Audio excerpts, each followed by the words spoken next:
Hola y bienvenido a esta presentación acerca de la medición de elongación en pernos utilizando el ultrasonido.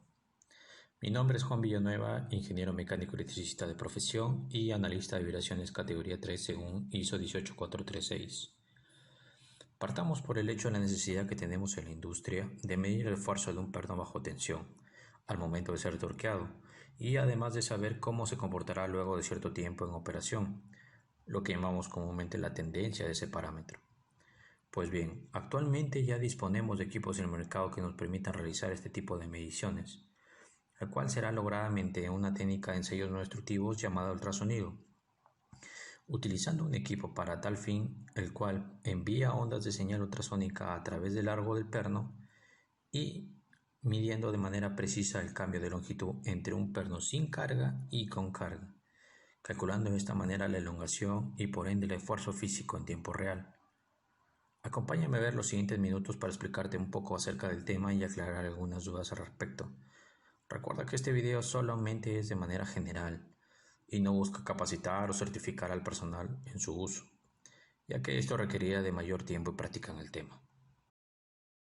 Bueno, en primer lugar vamos a revisar lo que son los principios básicos del ultrasonido. Para eso hemos puesto una imagen que representa un sistema de inspección ultrasónica. Este sistema en realidad va a aplicar para los diferentes tipos de inspecciones que encontremos en la industria. Por ejemplo, medición de espesores, detección de fallas o discontinuidades y bueno, para nuestro caso, lo que es la medición de elongación en pernos. ¿Cómo está compuesto? Bueno, en primer lugar, el instrumento ultrasónico, que es quien genera la señal eléctrica, la cual es enviada o transmitida mediante un cable coaxial hacia el transductor. Este transductor se vale de un efecto piezoeléctrico para convertir la energía eléctrica hacia mecánica y de manera viceversa. Esta energía mecánica, es enviada hacia la pieza a inspeccionar mediante ondas de ultrasonido, pero antes de entrar en contacto con la pieza a inspeccionar, utiliza de un material acoplante, nosotros lo llamamos acoplante ultrasónico, y básicamente su función es que el transductor se adhiera bien a la pieza a inspeccionar y de que trate de transmitir toda la energía posible hacia la pieza, de tal manera que no se pierda nada en el camino. Y bueno, finalmente la pieza a inspeccionar, ¿no? Que es el elemento que está bajo evaluación. Bueno, vamos a profundizar un poco acerca de lo que es el efecto piezoeléctrico, el cual ocurre dentro de un transductor de ultrasonido. Como ya saben, nosotros tenemos un instrumento de ultrasonido, el cual es el encargado de generar un pulso eléctrico. Este pulso eléctrico viaja a través de un cable coaxial, el cual llega hasta el transductor y genera internamente que un cristal empiece a vibrar. Es en ese momento cuando la energía eléctrica se convierte o se transforma en energía mecánica. Esa energía mecánica, viaja a través del material o cuerpo a inspeccionar mediante ondas de ultrasonido. La señal llega al final del cuerpo a evaluar. Ocurre uno de los efectos que se presentan durante la propagación de la onda de ultrasonido, la cual se le llama la refracción. Ustedes podrán visualizarlo en el gráfico como cuando choca la pared posterior del material a inspeccionar, esta se ve reflejada.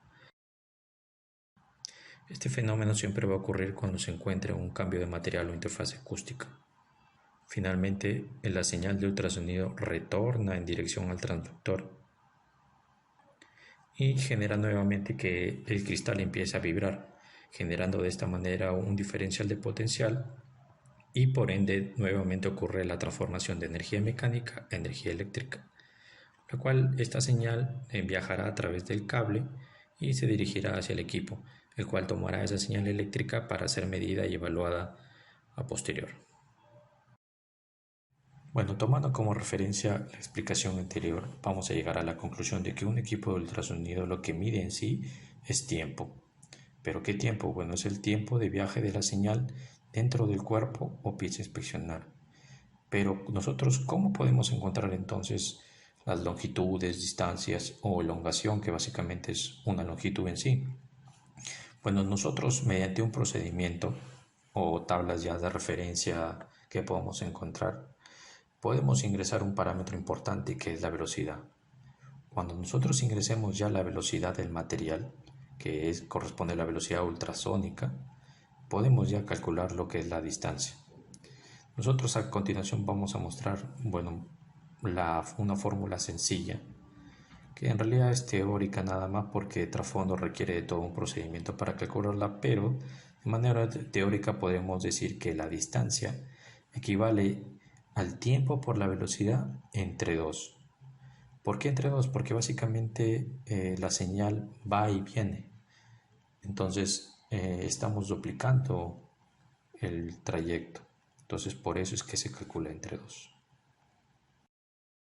Bueno, a continuación vamos a revisar una imagen extraída de un manual de un equipo de ultrasonido, el cual podemos encontrar en el mercado, y básicamente consta de dos ejes.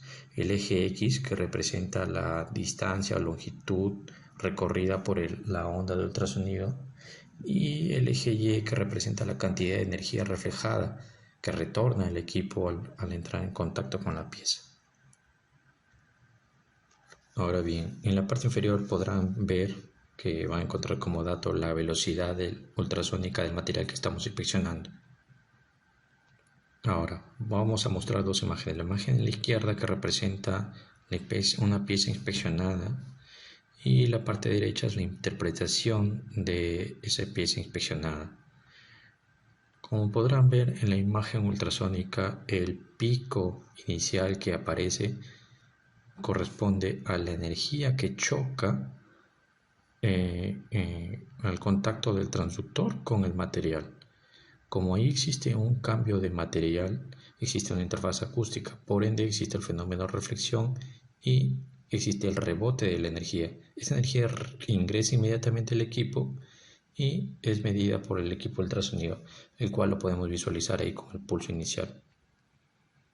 Seguido de esto, la energía ultrasónica continúa su trayecto, choca con el final de la pared de la pieza inspeccionada y retorna, mediante el fenómeno de reflexión, retorna nuevamente en dirección al transductor y por ende ingresa al equipo. Esa señal de ultrasonido se ve interpretada por el pico mostrado a la mano derecha. Ese pico representa todo ese viaje o recorrido de la onda de ultrasonido, el cual es proporcional al largo de la pieza o espesor, como le querramos decir, de acuerdo a la aplicación que le vamos a dar. Ahora bien, en esta segunda imagen podremos ver picos muy similares. El pico inicial, como sabemos ya, corresponde al pulso inicial. El siguiente pico que encontramos es básicamente a la cantidad de energía que rebota al encontrar una discontinuidad dentro del material. De esta manera ya podemos tener una idea de cómo es que un inspector de ultrasonido encuentra una discontinuidad en el material y cómo lo interpreta. Y finalmente, si vemos más a la mano derecha, vamos a encontrar un pequeño pico que corresponde ya al largo total de la pieza o espesor de la pieza inspeccionada. ¿Por qué es menor? Porque básicamente hay menor cantidad de energía que llega hasta el final de la pared. Entonces, por ende, el eje vertical o el eje Y representa esa cantidad de energía. A menor energía, menor altura de pico. Como pueden visualizar, el pico de la fisura o discontinuidad ya es mayor. ¿Por qué? Porque en sí, dentro del tamaño de esa discontinuidad, ha generado mayor rebote de energía. De esta manera es como interpretamos una imagen ultrasónica, de manera básica y rápida, ¿no? sin ahondar mucho en el tema. Bien, ahora vamos a revisar los modos de visualización. Nosotros ya hemos estado familiarizados ya con un modo que es el modo rectificado, pero para la aplicación de elongación de perno vamos a utilizar el modo de visualización RF, significa radiofrecuencia. En realidad es básicamente lo mismo. Como podrán ver, en la mano izquierda aparece el pico inicial y en la mano derecha la señal de red que retorna al equipo. Pero lo visualizamos de manera distinta porque el modo RF muestra la onda completa. En el modo rectificado solamente muestra la mitad que corresponde a la polaridad positiva o la mitad que corresponde a la polaridad negativa, o en algunos casos muestra las dos en uno solo. Básicamente es un modo de visualización diferente, pero representan casi lo mismo. Ahora, ¿por qué vamos a utilizar el modo RF en elongación de Pertol? Porque en realidad nos va a permitir escoger correctamente dónde termina nuestra onda y de esta manera escoger una correcta polaridad para poder lograr una medida más precisa en campo. Ahora, estas dos imágenes, bueno, en realidad son tomadas de un equipo de ultrasonido, pero ¿cómo lo vamos a visualizar en el equipo de elongación de pernos? Bueno, en el modo RF, el equipo de elongación de pernos lo único que se va a centrar o se va a fijar es en este pico que corresponde Como pueden ver, ya tenemos dos imágenes que corresponden ya a un manual de un equipo de elongación de pernos. En la mano izquierda van a encontrar el modo rectificado y en la mano derecha el modo RF. Como les comentaba, el equipo de elongación de perno solamente se va a centrar en la señal que corresponde al largo total del perno. Después de revisar los principios básicos que nos ayudarían a entender sobre cómo el ultrasonido funciona, ahora hablaremos un poco sobre el esfuerzo y la elongación mecánica. Pero antes es necesario mostrar un video para detallar la diferencia entre el torque y la tensión que ocurre dentro de una unión empernada.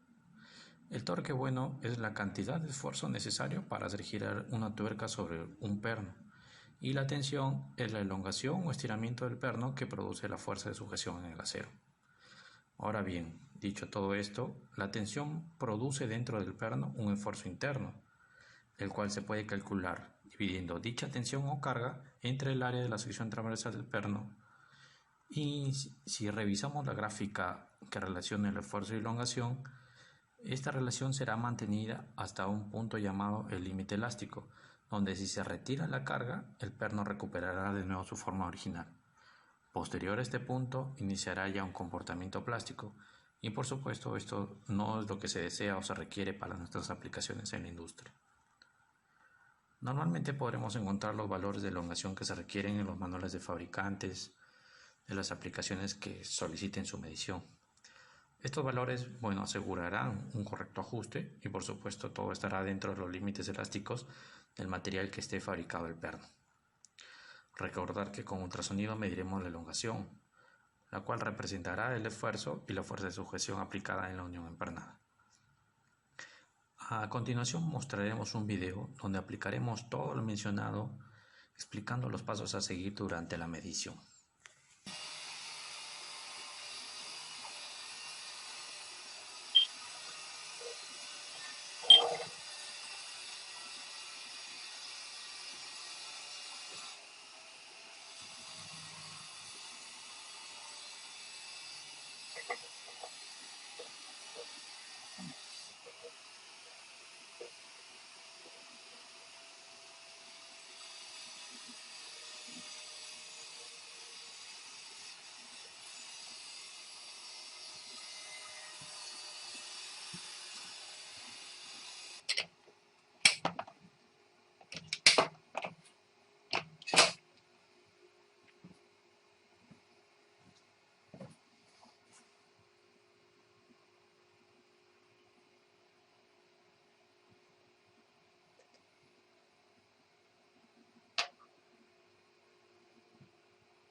Y finalmente llegamos a las conclusiones.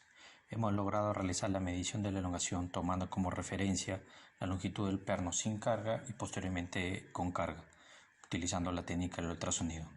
Todo esto de una manera práctica y sencilla y asegurando la confiabilidad de nuestras mediciones. Espero que en estos minutos me haya sabido explicar y estaré gustoso de apoyarlos en caso tengan alguna duda o consulta al respecto. No duden en escribirme a mis redes profesionales de LinkedIn y les dejo mi número de contacto en caso de tener alguna consulta adicional. Muchísimas gracias.